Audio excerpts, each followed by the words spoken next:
There is a land in the heart of Europe that, well, breathes with the rhythm of the wind, a place where the horizon stretches into infinity. This is Ukraine.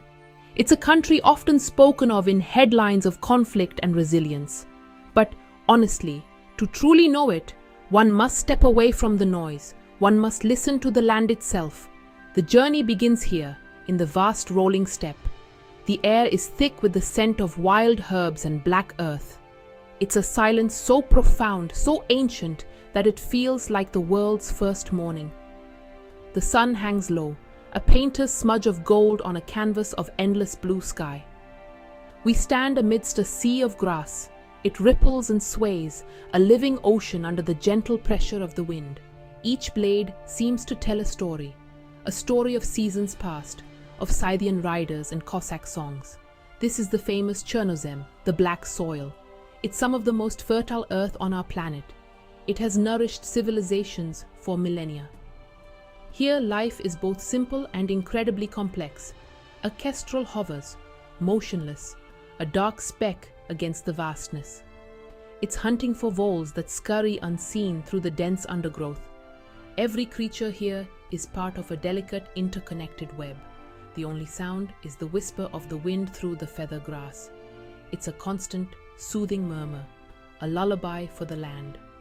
Look closely and you'll see the details. A ladybug makes its slow journey up a stalk of wheat. A ground squirrel pops its head from a burrow, whiskers twitching, alert to any danger. This landscape may appear empty to the casual eye, but really, it is teeming with life. It's a sanctuary for species that have vanished from much of Europe.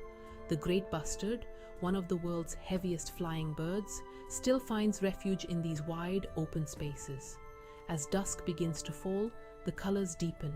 The gold of the fields turns to a rich, warm bronze. The sky bleeds into shades of purple and orange. A sense of profound peace settles over the steppe. This is a land that has witnessed immense history. It has absorbed the triumphs and tragedies of countless generations. Yet, it endures.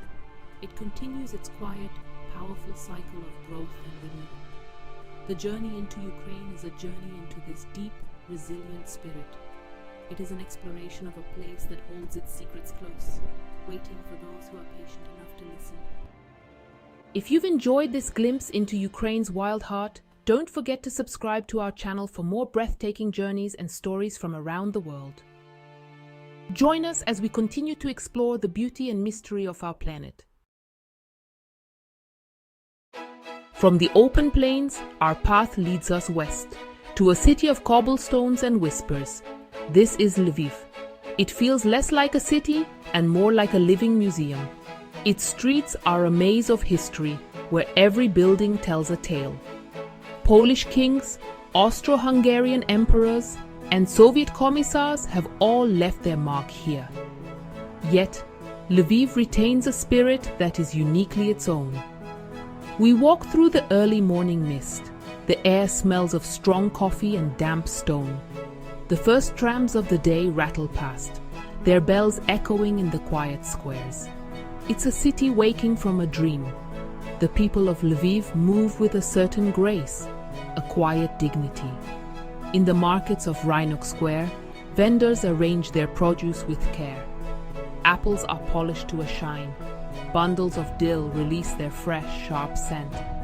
We see faces etched with the stories of a lifetime. An old woman sells wildflowers, her hands gnarled but gentle. A young artist sketches the intricate facade of the opera house. Here, we first notice the quiet strength of Ukrainian women. They are the keepers of tradition, the nurturers of families, the resilient heart of the community. Their beauty is not just in their features, but in their unwavering spirit. One surprising fact about this city is its deep connection to coffee. The tradition dates back to the 17th century. It's said that a Ukrainian Cossack, Yuri Franz Kulchitsky, opened one of the first coffee houses in Vienna after the city was saved from a Turkish siege. He used beans left behind by the Ottoman army. That love for coffee flowed back to his homeland. In Lviv, it's not just a drink, it's a ritual. It's a reason to gather, to talk, to pause. The city has more cafes per capita than almost anywhere else in Europe. Each one has its own unique character, its own secret recipe. As the day unfolds, the city reveals its layers. We wander into a hidden courtyard. The sound of a violin drifts from an open window, a melody that is both mournful and hopeful. It seems to capture the soul of this place. Lviv has survived wars and occupations. It's seen empires rise and fall. Its stones are saturated with memory. Yet it's not a sad city. It's a city that has learned the art of endurance. It finds joy in the small moments, in a shared cup of coffee, in the beauty of a fleeting song. It teaches us that history is not just a burden, but a source of profound strength. Our journey now takes us south, into a realm of myth and mountains. The Carpathian Mountains rise from the plains like ancient sleeping giants. These are some of Europe's last true wildernesses. Here, the air grows cool and crisp. It carries the scent of pine and damp earth. The forests are dense and primeval. Sunlight struggles to pierce the thick canopy of beech and fir trees. Moss hangs from the branches like an old man's beard. This is a world untouched by time, a sanctuary for creatures of legend. The brown bear, the wolf, and the elusive lynx still roam these hidden valleys. We follow a winding path alongside a rushing stream. The water is crystal clear, tumbling over smooth grey stones. Its sound is a constant, energetic chatter. It's the lifeblood of the forest. Ferns unfurl their delicate fronds in the shaded undergrowth. Brightly colored fungi sprout from fallen logs, nature's own jewels. Birdsong fills the air, the flute-like call of a golden oriole, the sharp cry of a jay. This is an ecosystem in perfect harmony. Every plant, every animal plays its part in a complex and ancient dance of survival. It's a humbling and awe-inspiring sight. Deep within these mountains, we find small, isolated villages. The Hutsul people have lived here for centuries. Their culture is as unique and rugged as the landscape itself. Their wooden houses are works of art, adorned with intricate carvings. Their traditions are a blend of ancient pagan beliefs and Christian faith. A mind-blowing fact is their mastery of a unique musical instrument called the trembita. It's a long wooden horn, sometimes over 4 meters in length. Its haunting, deep sound can travel for many kilometers across the mountain valleys. It's used to announce births, deaths, and weddings, a true voice of the mountains. The Hutsuls live a life dictated by the seasons. They are shepherds, loggers, and artisans. We watch a woman in traditional embroidered clothing. She's weaving a colorful rug on a wooden loom. Her movements are practiced and precise, a skill passed down through countless generations. Her face is weathered by the sun and wind, but her eyes are bright with wisdom. In these remote corners of Ukraine, life is hard, but it's also rich with a sense of community and a deep connection to the natural world.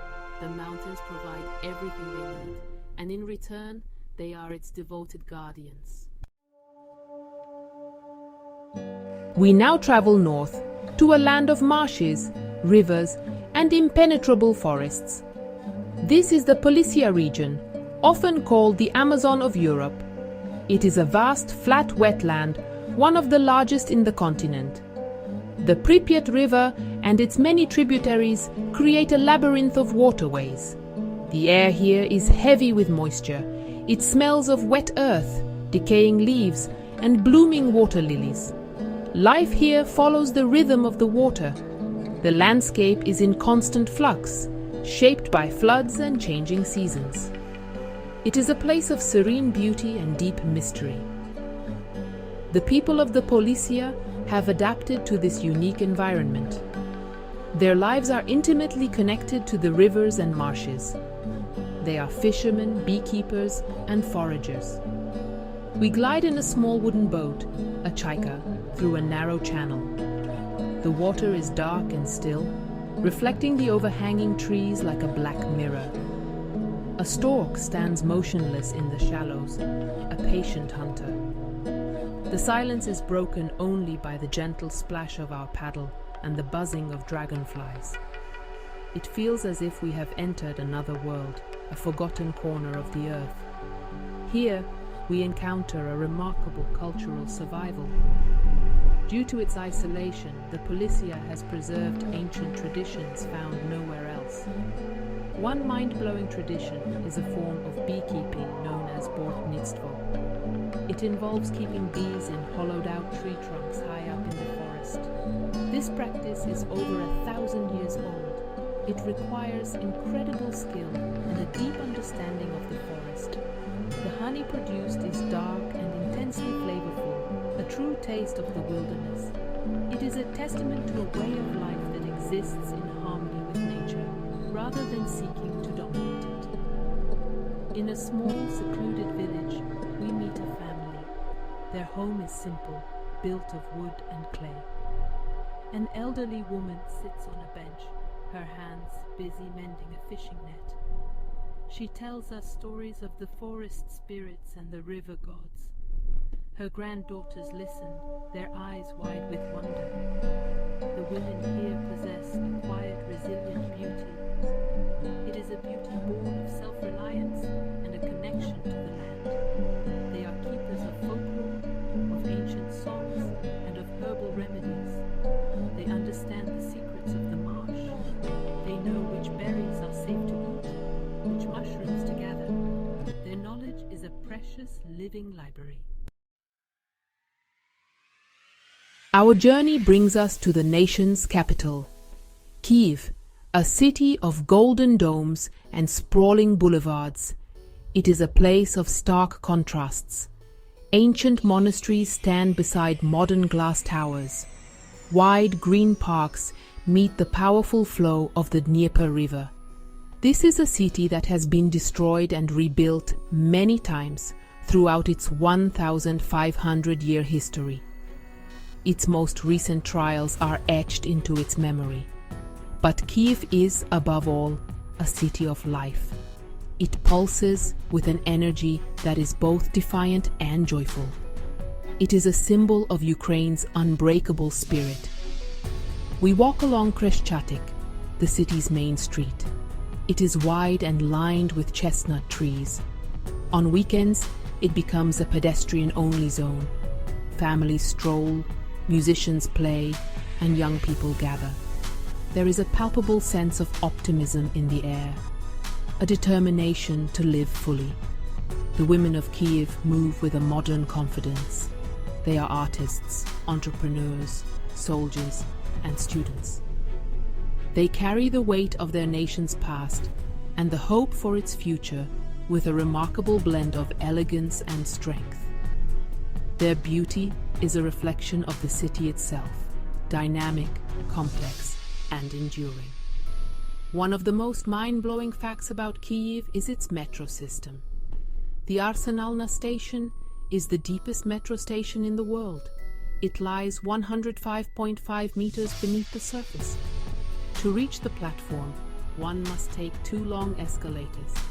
The journey downwards feels like a descent into the Earth's core. It is a remarkable feat of engineering. Built during the Cold War, its depth was intended to also serve as a bomb shelter. In recent years, it has once again fulfilled this purpose, becoming a sanctuary for thousands. This underground world is a powerful symbol of Kyiv's preparedness and its deep-seated instinct for survival. As evening approaches, we visit the Lavra, the monastery of the caves. It is a vast complex of churches and monastic buildings overlooking the Dnieper River. Its golden domes shine in the fading light. Below ground, a network of narrow caves holds the mummified remains of monks who lived here centuries ago. Pilgrims come from all over to pray in these sacred, silent tunnels. It is a place of intense spiritual power. Above ground, the city buzzes with life. Below ground, it holds its sacred history. Kyiv is a city that embraces both. It is a place that honors its dead while fighting fiercely for the living. As our journey through Ukraine comes to a close, we return to the open landscape. We stand once more under the vast open sky. The sun is setting, casting long shadows across the land. The wind whispers through a field of sunflowers, their heavy heads all turned towards the west. This is a country of incredible diversity, from the ancient stones of Lviv to the wild heart of the Carpathians, from the misty marshes of Polisia to the vibrant pulse of Kyiv. Each place has its own story, its own secret beauty, but a common thread runs through them all, a thread of resilience. This land has taught us about endurance. We have seen it in the ancient forests that have stood for millennia. We have seen it in the traditions that have survived against all odds. Most of all, we have seen it in the people. We have seen it in the quiet dignity of the village elders and the hopeful eyes of the young. The women of Ukraine, in particular, embody this spirit. They are the guardians of culture, the anchors of family, and the faces of a nation that refuses to be broken. Their strength is not loud or boastful. It is a quiet, powerful force, like a river carving its way through stone. Ukraine is a country that defies easy definition. It is a place of deep history and forward-looking ambition. It is a land of breathtaking natural beauty and complex human stories. One of the most surprising things one learns is the deep, almost mystical connection the people have to their soil. It is more than just land. It is Batkivshchina, the motherland. It is the source of life, identity, and an unshakable sense of belonging. This connection explains the fierce determination to protect it, to nurture it, and to see it free. Our journey ends, but the story of Ukraine continues.